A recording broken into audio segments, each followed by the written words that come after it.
video is for the purposes of the students understanding what to expect from volunteering at Crisis at Christmas. Okay, so what can I expect?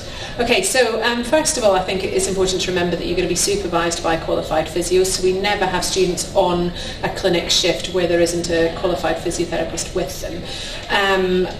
You would behave, I guess, in a similar way to how you behave on placement. The only difference is you're not being assessed, which is quite a nice position to be in. We might expect you to be involved in marketing and advertising the service. What does that involve?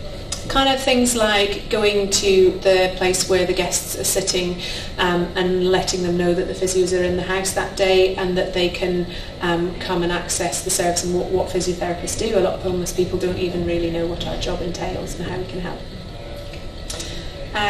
You might also be involved in assessing and treating patients and giving advice about how to register with a GP, because a lot of homeless people aren't registered with GP.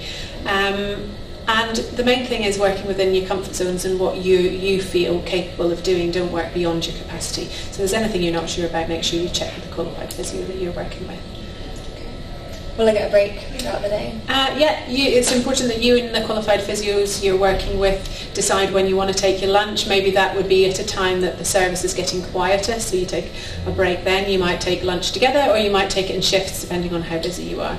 The main thing is that you are well enough rested to be able to take on the work that you're doing with us. So what can I expect from the guests?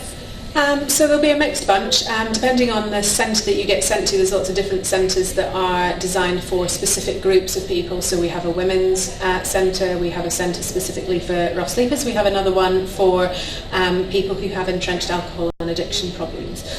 So you'll meet the guests that you meet in the centre you're sent to. Having said that, you'll meet people from a diverse group of different countries, people with perhaps a language barrier who don't have English as a first language. And you'll certainly meet people probably who have mental health problems, addiction problems, and complicated, challenging lives, perhaps fleeing trauma or violence. Okay. And what can I expect to get out of it? You can expect to probably find that your volunteering this week is life-changing, life-challenging. You may meet people that you haven't met in the normal health setting before now.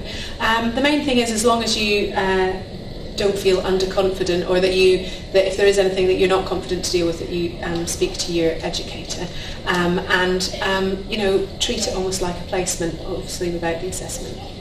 Yeah, and I suppose this kind of experience may well be something that you would talk about at job interviews, so might help you in your future career. And you get a CPD certificate, which you can take to job interviews with you.